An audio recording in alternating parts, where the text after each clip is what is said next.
sinong may kasalanan? Well, madaling magturo. The easiest thing to do for the opposition is to point at the easiest thing to do for the administration is to point to the secretaries. Second, point to Congress, which they sometimes do. We sometimes point to them because it's the implementation. It will to us, then to the national government and the local government, and the national government will to the businessmen. So ang daling magturo. Anak netong nation ayo magka-common vision. Ating ganito, parati naman meron kasi pa natin sino may responsibilidad. Maaring hindi mo kasan, pero may responsibilidad ka pa rin. So, involved in the flood control, still responsible na ayusin natin ang bansa, corruption. Those not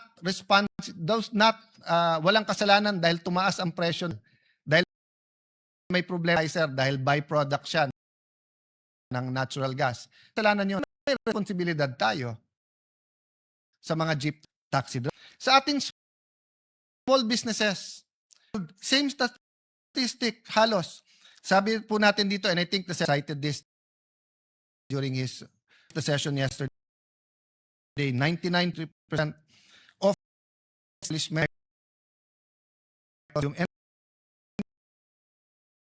enterprise contributing 66.97% to job generation and 40% RG. Pero number one problema ng negosyo sa ating bansa, problema ng gusto magnegosyo, may magandang idea, problema ang kapal. Ng gobyerno, sasabihin bangko. Ng bangko land, nasa batas na nga na magpautang sa magsasaka.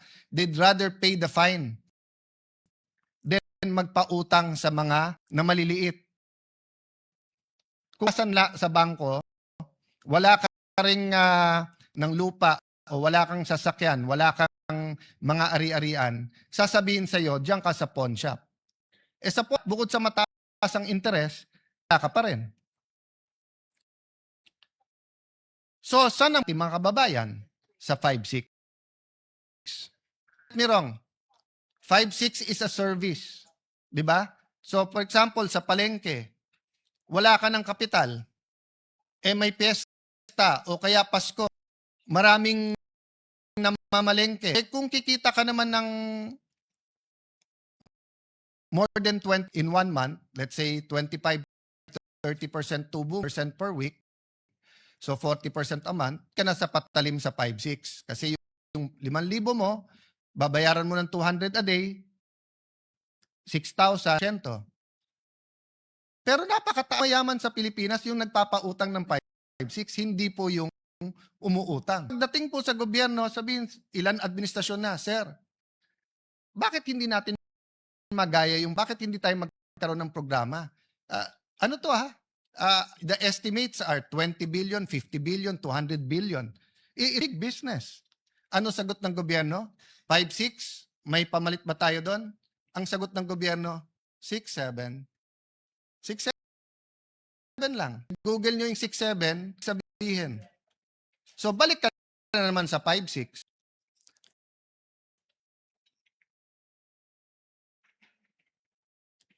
Children in co. Yan ay isang debate. Mainit ang debate dyan. Pero hindi ba mga kababayan, mga kapwa magulang, kung itong tatay na to ay sinasagot po ang tanong ng anak? Responsibilidad din niya magulang, church, ng simbahan, ng mga komunidad. Sabi nga po, di ba ni Hillary, it takes a village to raise a child. Yes, there is something that caused that child. Whether siya or problem, whether siya na-depress, whether siya ginamit ng mga kriminal, the point is, Mr. President, there is a blame, but there's also a responsibility. Pag ang isang lugar, whether sa US yan, whether sa Latin America, whether yan po ay sa Africa, whether sa Tundo, whether it's in any rough neighbor, at sasabihin marami ng gangs yan, it is our joint responsibility. And there is a specific blame and there is a general responsibility. Usapan natin yan, mahabang usapan yan, Mr. President. But we do have to discuss sincerely and very deeply.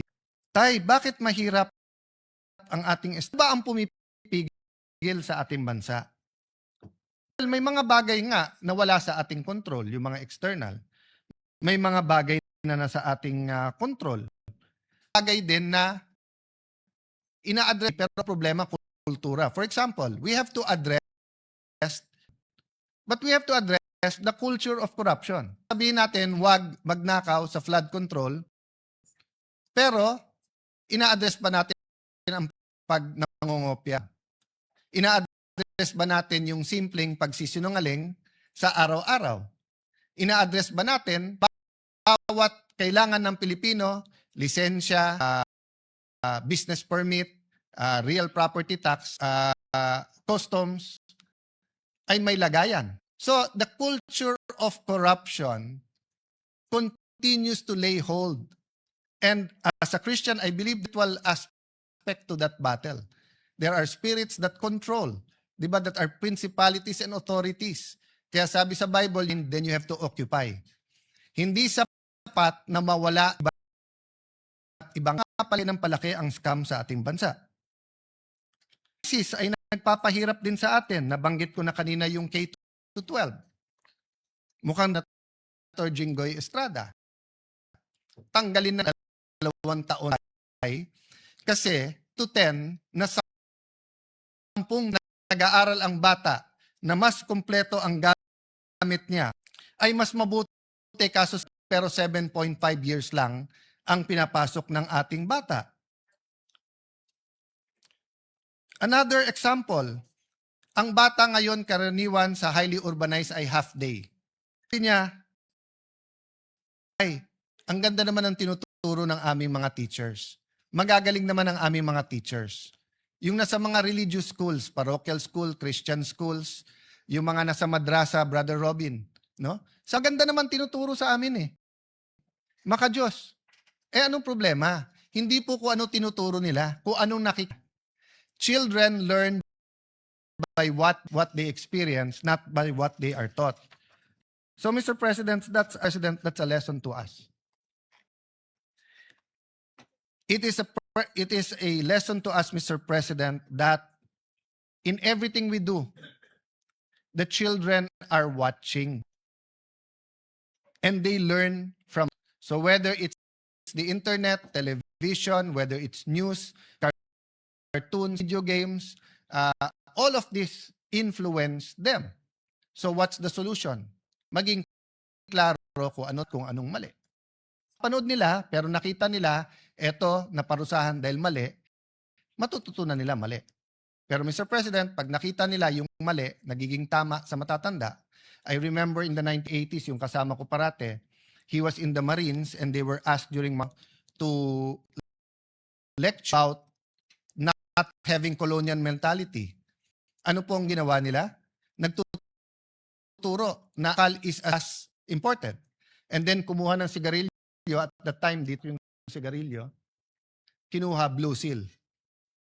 So, yung hindi matuto. Mr. President, pumunta ka ng Hong Kong, Singapore. Sabi ni Senator, pati sa Thailand. Napaka-liberal na nga sa Thailand dahil ang cannabis ay pwede. Pero ang vape, hindi. I think kay Senator Win Gatchalian, ang ating Senate President, without an S, sorry. Ang halimbawa, ang nagsabi na may nagpakitix, I think that was 3 years ago, na despite regulated, hindi na re-regulate. Halimbawa, inulat mismo ng City Health Office na may 350 menor de edad ang nakuha pagve-vape sa loob ng 1 taon. Ayon din sa isang survey, isa sa kabataan Pilipino na edad 30 hanggang 15 ay kasalukuyang gumagamit ng vape.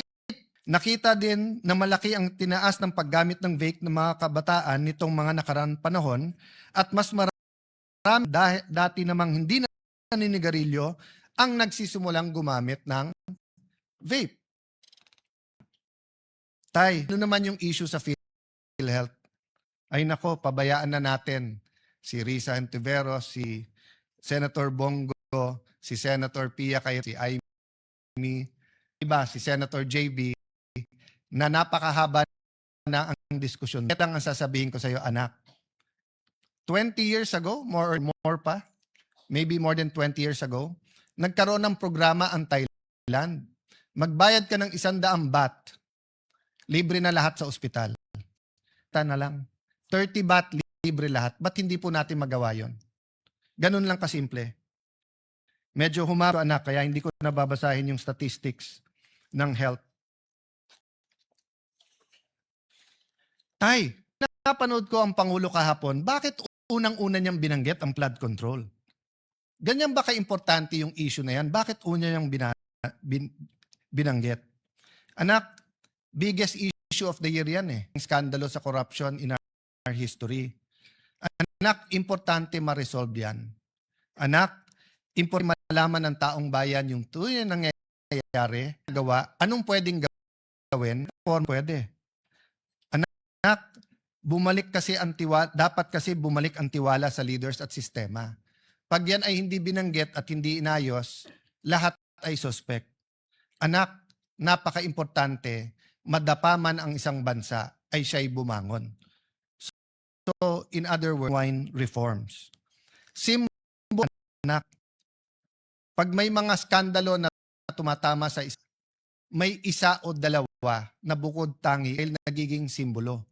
Either simbolo kung paano ni-resolve ang ng isang bansa at paano niya nilampasan ang korupsyon, or simbolo kung paano nanatapa ang bansa.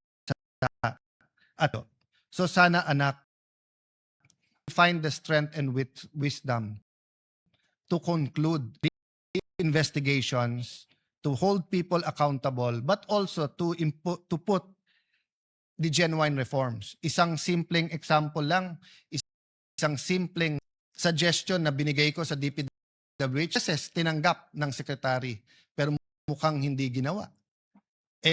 Ordinaryong cellphone, kunan lahat ng projects para makita kung may ghost o wala.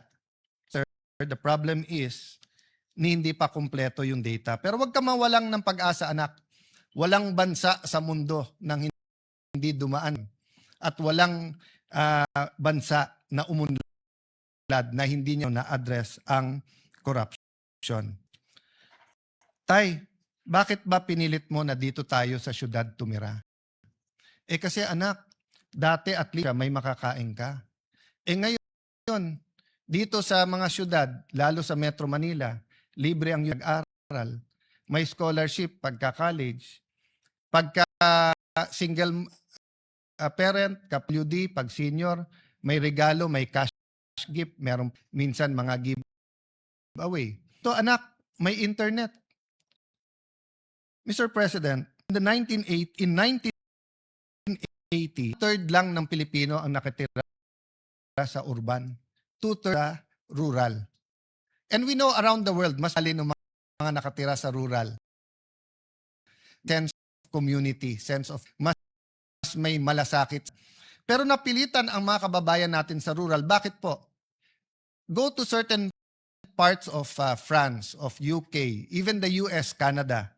Rural, pero may kuryente, may tubig, may ospital, may eskwelahan.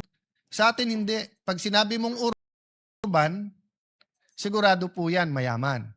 Pag pumunta ka ng rural, hirap. Ang problema, ang mahirap sa urban, mahirap pa rin. Mas maginhawa buhay, pero mahirap pa rin. Mahirap po. So, Mr. President, we should have a real rural project. That was something I heard a lot 80s, 90s. Pero siguro, kasi mas maganda ang sabihin sa isa't isa, sa syudira, nakakalimutan natin. May isang USEC ng DBM, I think USEC Abuel, I remember, she tapped the bar, sabi ng isang reporter sa kanya, "Ma'am, ano pakiramdam mo ng isang taga-prop ng bar?" The reporter, I think from there, but I'm not sure from Manila or from, was referring nila. Kasi dati, karamihan ng top 10 nandito sa Manila, Manila Law Schools. Po niya, excuse me, Baguio is a city. So ngayon po sa atin sa Metro Manila, pagka hindi ka sa Metro Manila or Metro Cebu o Metro Davao, or minsan taga Metro Cebu ka na, Metro Davao, ang dating sa atin sa mga Metro Manila, taga-probinsya kayo, maging sa probinsya. Ang problema po, bakit wala tayong program? Which brings us to transportation. Mr. President, ako natutuwa na narinig ko po yung adi trains at stasyon na sinabi in both SONA, last year SONA at ngayon. Pero bakit po, kung titignan natin ang national budget, kalye pa rin ang ating tinututukan. Ang Laguna Lakeshore, yung ginagawa pong highway po dyan, nasabi year at umuo ang DOT, umuo ang DPWH Secretary, na pag-aaralan nila kung lalagyan man ng kalye, lalagyan din ng tren. Pero babalitaan magandang plano para na magkakabit siya ng Rizal, probinsya ng Laguna at Metro Manila. Napakasimple lang po niyan. Ginagawa yung lake. Mindanao Railway. I have to speak because wala po dito si Senator Bato. Pero sa last year budget natin, inamin po ng DOTR kung lalagyan lang nila ng samon. I think Senator JV mentioned this 7 years, basta bago ako mag-DFA. So nagka-problema sa funding. Pero yung phase 1 po ay pwedeng pondohan. Hindi.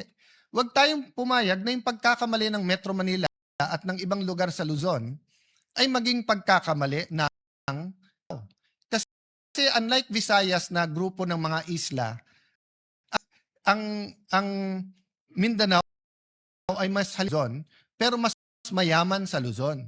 So sana naman po sa 2026 budget, may pondo na po ang Mindanao railway system regardless kung sino nagtatap ng survey sa